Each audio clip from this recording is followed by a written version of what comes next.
ఇంటికి వెళ్ళిపోతుంటే నా కభాలన కాళ్ళ మీద పడి ఒకే ఒక్క క్షణం మీతో మాట్లాడచ్చా అన్నాడు. నాకు అతని ముఖం చూసి అతను ఏదో చాలా ఉత్కంఠతో ఉన్నాడని, ఏం కావాలన్నాను.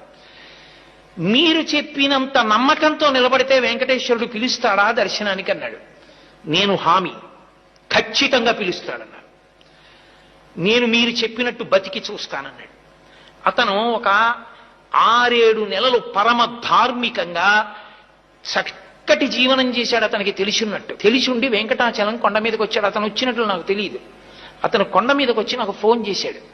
ఏమని ఫోన్ చేశాడంటే, నేను కొండ మీదకి వచ్చాను, మహాలఘు దర్శనం జరుగుతోంది, నిన్ను నమ్మి ధర్మాన్ని పట్టుకున్నాను, గురువుగారు చెప్పారు ధర్మం పట్టుకుంటే నువ్వు దగ్గరికి తీసుకుంటా ఉన్నారు, నన్ను కూడా తోసేస్తారా, నన్ను దగ్గరికి రానివ్వవా, నువ్వు నన్ను దగ్గరికి రానివ్వకపోతే ఇక నా శేష జీవితంలో ధర్మం పట్టుకోను, నువ్వు